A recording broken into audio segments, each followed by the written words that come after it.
Bonjour à tous et à toutes, bienvenue sur le podcast Mama Librée, un podcast qui vous inspire et vous informe sur le sujet de la naissance et vous redonne votre pouvoir, votre liberté de la conception au postpartum.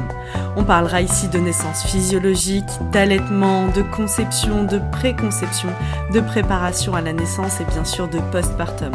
Si vous aimez ce podcast et que vous souhaitez aller plus loin, suivez-nous sur nos réseaux sociaux et retrouvez-nous sur notre nouveau site mamalibré.co, un site sur lequel vous retrouverez plein d'informations, de ressources, tout ce dont vous avez besoin pour vivre la maternité qui vous correspond. C'est la nouvelle plateforme mamalibré.co, une plateforme sur laquelle vous allez retrouver des informations, des articles de blog, mais aussi sur laquelle vous allez pouvoir vous abonner pour avoir un accompagnement global sur l'alimentation, le yoga prénatal, des relaxations et encore beaucoup de contenu à venir. À très bientôt sur Mama Libré. Donc, bonjour Adeline. Bonjour Anaïs. Je suis ravie de te recevoir aujourd'hui dans le podcast Mama Libré. Je t'ai contactée parce que j'ai vu donc ton profil sur Instagram et surtout ton parcours qui m'a beaucoup interpellée et je me suis dit que c'est un parcours qui parlera à beaucoup de femmes aujourd'hui puisque toi, tu as eu un parcours de conception assez long puisque tu as mis 6 ans à avoir un enfant. Tout à fait. Et aujourd'hui, tu vas nous parler donc de ce long parcours et de tout ce que tu as découvert sur ce chemin finalement. Et ce chemin qui permet d'accompagner beaucoup de femmes dans la préconception. Ok, très bien. Alors, raconte-nous un peu comment ça s'est passé pour toi. Donc, ton petit garçon, il a 3 ans et demi. Tout à fait, oui. Et demi. Je l'ai eu, j'ai fait 3 fausses couches, 2 grossesses extra-utérines avant de l'avoir, du coup. Et j'ai fait un parcours PMA, procréation médicalement assistée. Du coup, voilà, on a eu un parcours très difficile en tant que physique et émotionnellement, qui a été vraiment très, très compliqué. Voilà, pour moi et mon mari aussi, hein, là, ça a été difficile aussi. Mais grâce à lui, j'ai envie de dire que voilà, il m'a épaulé énormément sur ce sujet. Et oui, parce que c'est vraiment un parcours qui se fait à deux et qui nécessite le soutien mutuel. Il y a beaucoup de questions et puis de remise en question, justement. Remise en question, la question toute bête qu'on se pose, c'est, pour moi, c'était est-ce que je vais rester avec? Ouais, ça a été très dur. Combien de fois je lui ai dit, en fait, quitte-moi. Mais pour lui, c'était non, c'est pas possible, quoi. Il pouvait pas faire sa vie sans moi. C'était non, impossible. Et oui, parce que toi, tu te voyais comme le problème, c'était toi finalement. On peut pas avoir d'enfant, alors c'est moi le problème. C'est ça.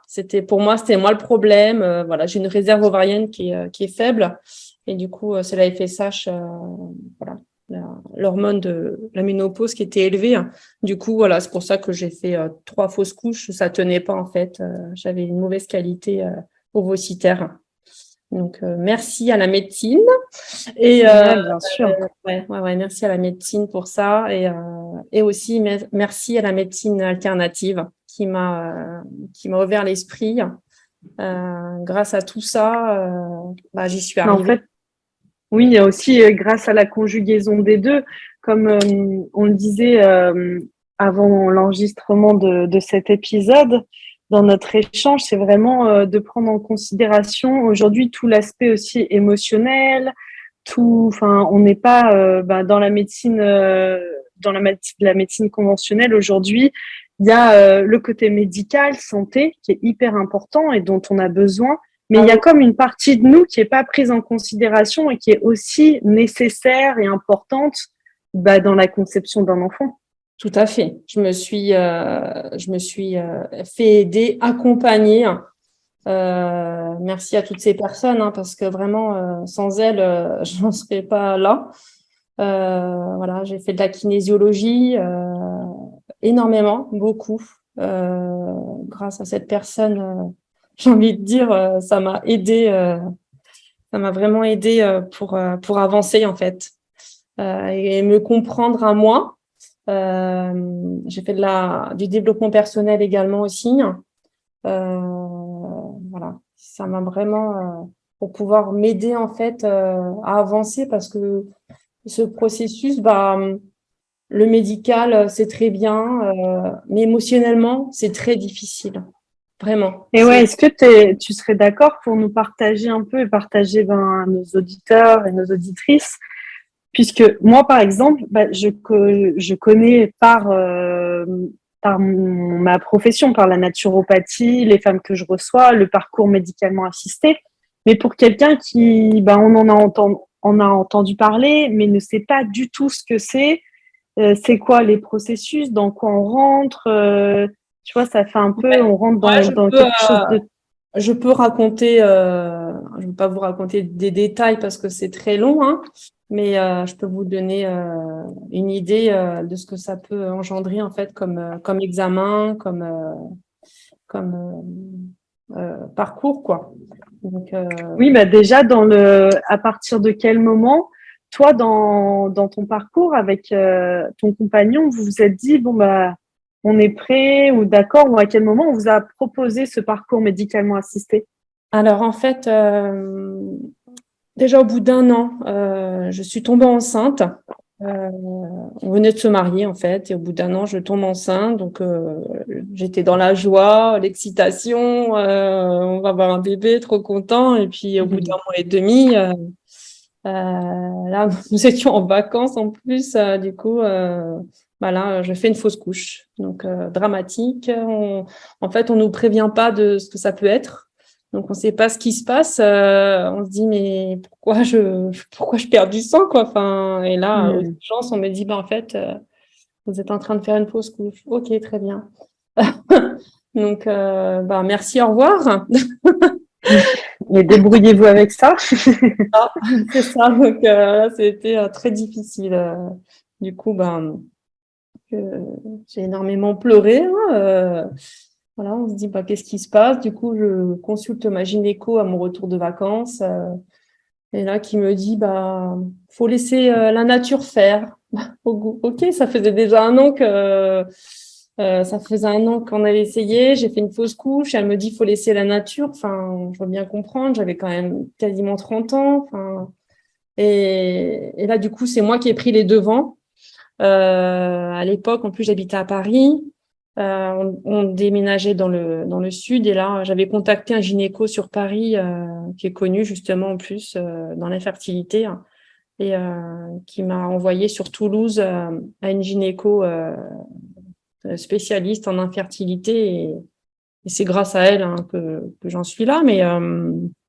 Et du coup, après, elle m'a tout fait faire plein d'examens. Donc, c'est des prises de sang, c'est des échographies, c'est en fonction de notre cycle, c'est en fonction je vous cache pas que c'est énormément de rendez-vous.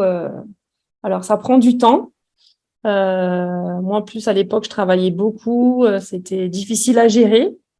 Après, j'ai arrêté du coup de travailler pour vraiment me consacrer. Mais bon, au bout de 3 ans quand même, hein, j'ai arrêté voilà, pour me consacrer vraiment au bébé, parce que c'est un projet qui me tenait à cœur. Enfin, au plus profond de moi, je ne me voyais pas faire continuer ma vie sans bébé.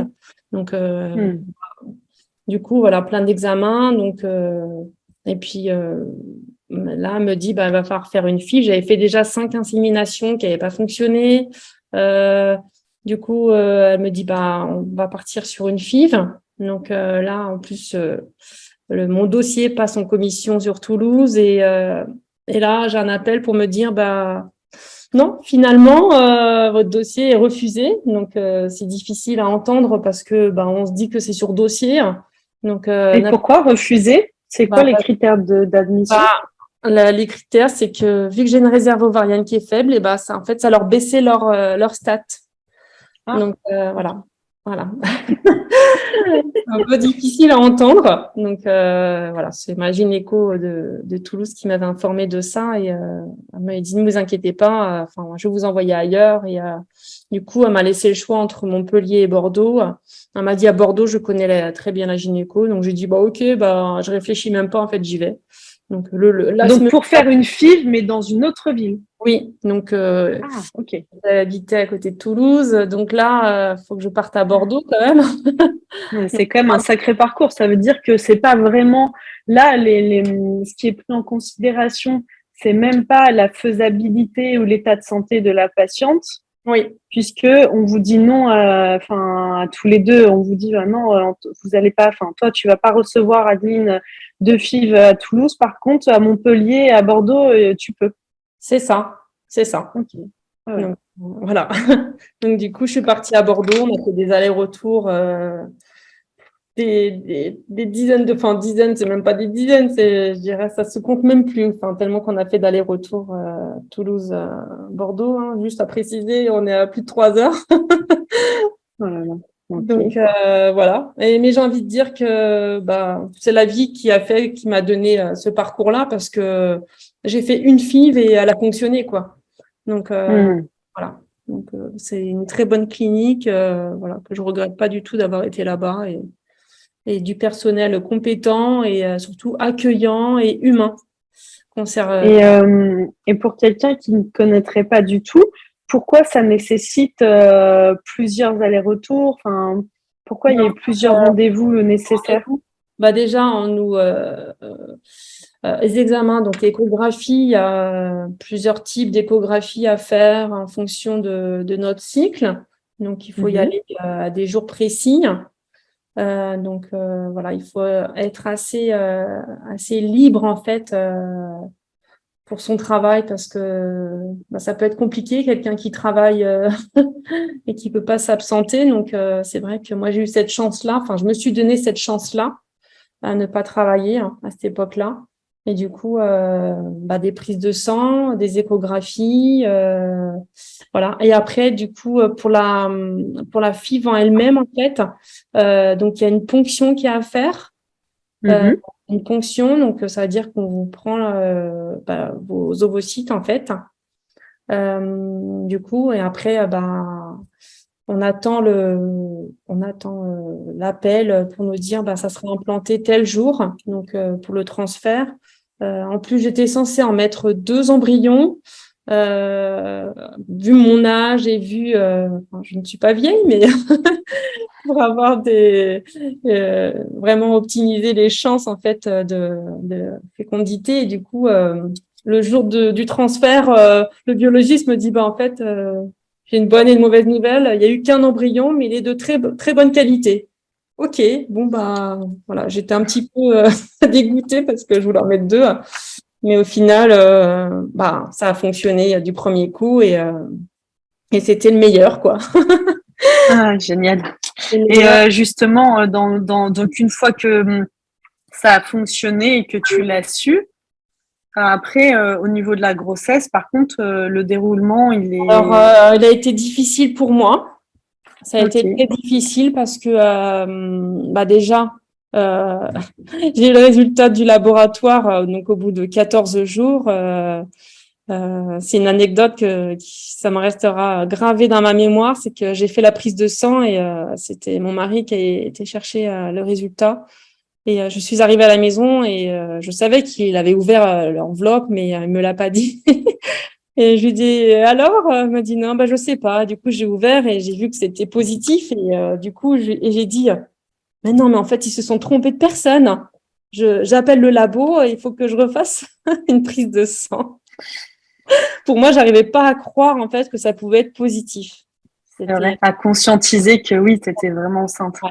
Oui, c'est et puis après j'ai l'excitation, tout ça, je suis enceinte, mais du coup là j'ai la peur qui arrive.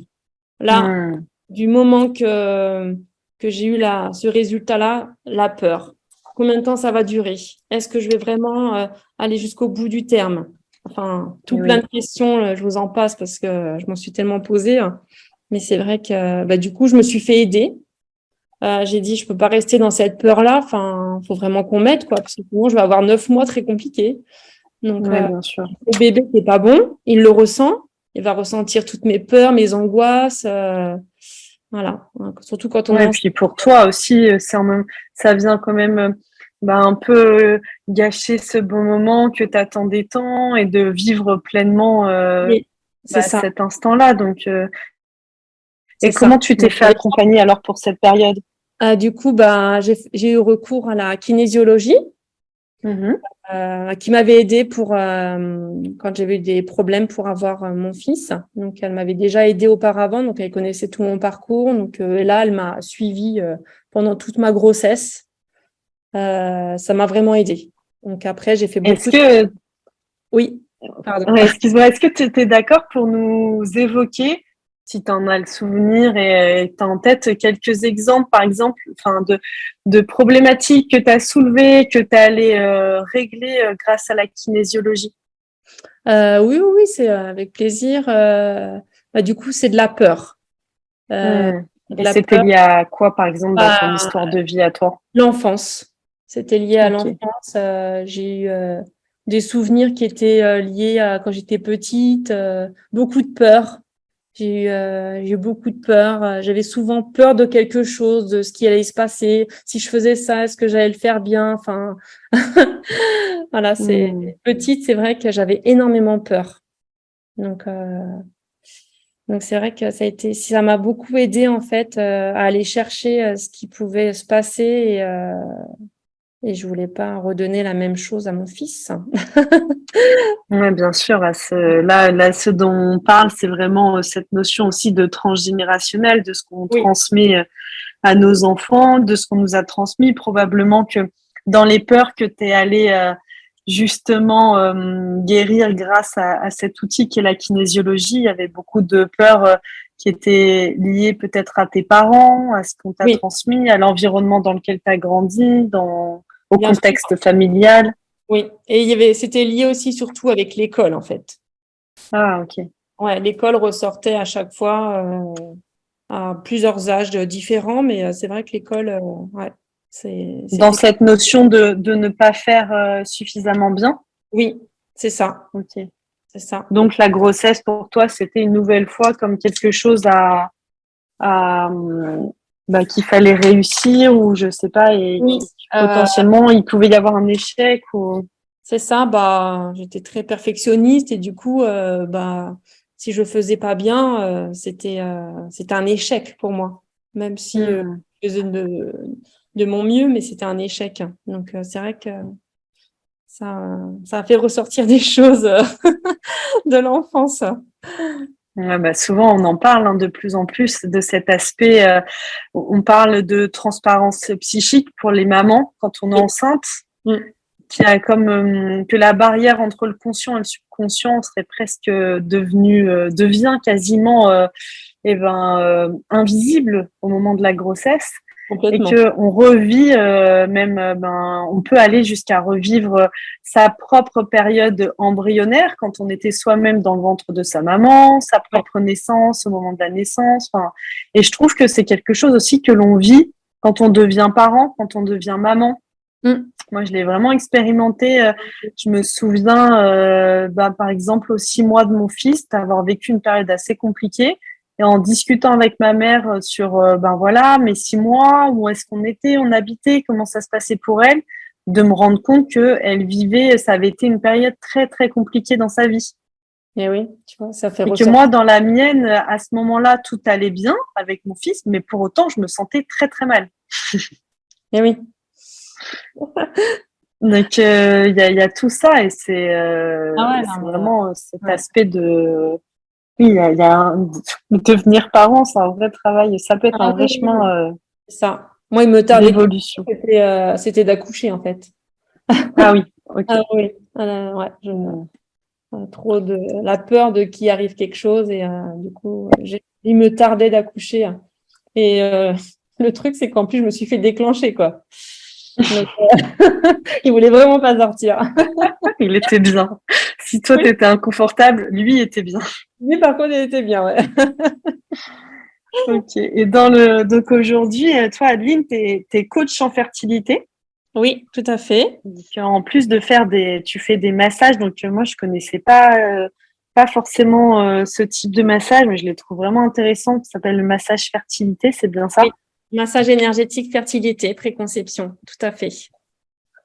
Qui est un massage du coup qui est vraiment qui peut être très intéressant pour les femmes qui sont dans cette volonté de concevoir et qui voilà Non, il est même bien. si on n'a pas de difficultés particulières Voilà. Même on est si on sur ce souhaite chemin-là. concevoir naturellement, voilà, ça fait quelques mois qu'on a arrêté sa contraception et qu'on souhaite concevoir, en fait, ça peut vraiment booster le corps justement à optimiser justement une fertilité de meilleure qualité surtout.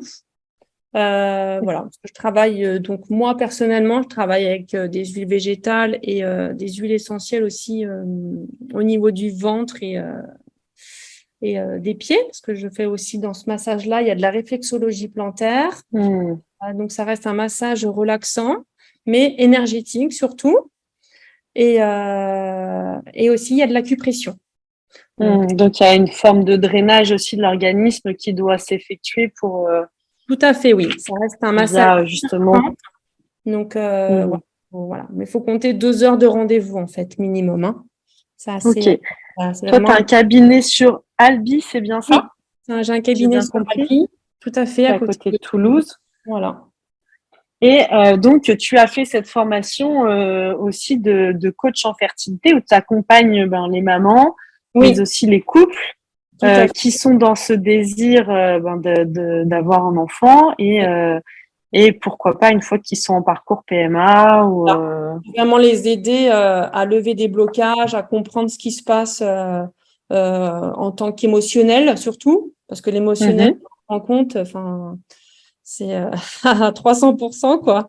Donc, quand on a des échecs, voilà, qu'on est stressé, angoissé, le stress, justement, enfin, voilà, ça peut bloquer, en fait, le corps à concevoir un enfant. Bien Euh, sûr. ouais. Donc, voilà, je vais chercher tout ça et je travaille aussi je fais des soins énergétiques, donc pour vraiment comprendre ce qui peut se passer à l'intérieur. Donc, c'est vrai que ça vient compléter en fait tout mon chemin pour vraiment l'accompagnement de la femme. Donc, voilà, je vis ce moment-là avec mes clientes. Enfin, c'est ma mission. C'est ma mission d'aujourd'hui. C'est vraiment d'aider toutes ces femmes à concevoir des enfants au mieux naturellement, après en accompagnement aussi en PMA. Donc, parce que je connais très bien. Pour moi, comme je dis, j'ai 6 ans pour avoir un enfant, mais c'est 6 ans de formation. C'est Mhm. ça m'aide en fait, ça m'a aidé. J'ai envie de dire, c'est grâce à ça que j'en suis là. Donc, il n'y a pas de Bien hasard dans sûr. la vie. Ouais, et puis c'est grâce à ça que tu disposes de beaucoup d'outils aussi pour Oui, accompagner, guider. C'est que tu as fait toi-même le chemin, tout à fait. donc tu es en mesure de guider les autres Oui, sur ce chemin Enfin, moi j'aime bien, souvent je dis ça aux femmes que j'accompagne grâce à la naturopathie et au psychogestionnel, qui est un travail aussi sur l'aspect émotionnel et le transgénérationnel. bien Je leur sûr. dis, en fait, voilà, moi j'ai fait le travail j'ai déjà fait le chemin et juste, je vais vous guider, mais je vais faire 1% du travail. J'ai juste le labyrinthe, je le connais par cœur. Alors, je vais prendre ma lampe et puis je vais vous montrer le chemin pour aller plus vite. Mais c'est tout, Complètement. en fait. C'est Enfin, totalement ça. Ah ouais, c'est ça. Moi, j'adore. donc, il y a tout Aujourd'hui, ouais, c'est tellement Qu'est-ce intéressant. que tu donnerais comme conseil voilà, aux femmes qui nous écoutent et qui soit sont dans cette volonté de concevoir et qui ont peut-être des difficultés ou qui sont déjà dans ce parcours PMA, qu'est-ce que tu donnerais toi comme conseil? Déjà, d'une première chose, c'est écoutez-vous. Qu'est-ce qu'il y a dans votre cœur? Est-ce que vous écoutez vraiment, en fait? Et faites-vous accompagner. Voilà, Ouais. c'est une chose qui est Ouais, hyper. ne restez pas seul dans votre Non, coin, ne restez pas ni dans la tristesse, ni dans la colère, ni vraiment quelle que pas. soit l'émotion. Ah ouais, Mm. Ouais, il faut vraiment se faire aider. C'est quelque chose de primordial au jour d'aujourd'hui. Et puis, on a la chance d'avoir énormément de personnes. Alors, il y a toujours cette peur qui peut être légitime de tomber sur une personne de confiance mais on peut se faire recommander. Aujourd'hui, il y a beaucoup de thérapeutes qui accompagnent, que ce soit en effet, là, tu as parlé de la kinésiologie, il y a les massages comme toi tu fais, massage énergétique, de la fertilité. Il y a aussi beaucoup les ostéopathes, certains ostéopathes, kinés aussi qui sont spécialisés. Oui. C'est vrai que. Il y a les naturopathes. Enfin, moi, par exemple, on est quand même enfin, c'est pas la majorité, mais on est quand même quelques-uns à être spécialisés dans l'accompagnement de la femme. Oui. C'est vrai, il faut. Hein. Ouais. Et voilà, il y a beaucoup de professionnels de la santé et du bien-être qui se spécialisent dans l'accompagnement des femmes. Et il y a vraiment plein de choses qui peuvent être proposées, auxquelles on peut avoir accès aujourd'hui. C'est ça. Et qui nous permettent de vivre au mieux ces périodes de vie et ces parcours. Parce qu'en effet, comme tu disais, le parcours médicalement assisté, c'est pas rien émotionnellement. Non. Et moi, bien sûr, en naturo, on prend en compte l'émotionnel, mais il y a aussi tout l'aspect physique. C'est pas rien non plus au niveau au niveau physique, avec les hormones qui sont reçues par le corps. Enfin, il y a beaucoup de choses qui sont à prendre en considération. Ah oui, ça c'est hyper. Il y a plein de choses. C'est vrai qu'il faut vraiment pas hésiter. Ouais, faites-vous aider, accompagner. Donc, se faire accompagner. Ouais. Ça serait ton conseil, conseil pour les personnes qui nous écoutent. Se faire accompagner. Ouais. Donc pour vraiment leur donner tous les outils complets que tout le monde connaît. Après, chacune est différente, mais c'est sûr que voilà, c'est une thérapie, j'ai envie de dire, du corps émotionnel. C'est une rencontre entre le corps et le mental et l'énergétique.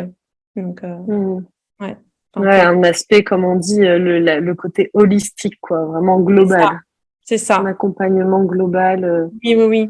Moi, je travaille assez à l'intuition, donc du coup, je vais ressentir en fonction de la personne ce qu'elle a besoin, surtout à travailler. Donc, bien sûr. Si elle raconte tout son parcours, mais c'est vrai que je vais ressentir ce qu'elle a vraiment besoin pour pouvoir l'aider à travailler sur son projet de maternité. Merci beaucoup, Adeline, pour ton témoignage, ton précieux témoignage. On peut te retrouver, tu as un site internet. Oui, j'ai un site internet Au Bien-être avec un O. Et sinon, aussi sur les réseaux sociaux, donc Adeline Quesnel, ou Au Bien-être aussi, j'ai une page pro. Super. Sur laquelle tu parles il y a beaucoup de sujets qui sont abordés sur ton parcours, même sur ton site, il est très bien fait. Oui. Je suis très transparente avec tout ça. Donc c'est intéressant. Oui. Si vous êtes en quête de témoignages, si vous-même vous traversez ce parcours médicalement assisté ou que vous êtes dans cette période qui peut être un peu aussi pas évidente de la préconception, vous posez des questions sur oui ou non la PMA, n'hésitez pas à aller voir le site internet d'Adeline, la contacter et puis aussi aller à sa rencontre via ses réseaux sociaux, notamment sur Instagram, Au Bien-être. Je te dis un grand merci, Adeline. J'espère que ton témoignage servira à de nombreuses femmes. Oui, je l'espère aussi, ouais. Merci. Et je te dis à très bientôt. À très bientôt. Mama Libré. Merci.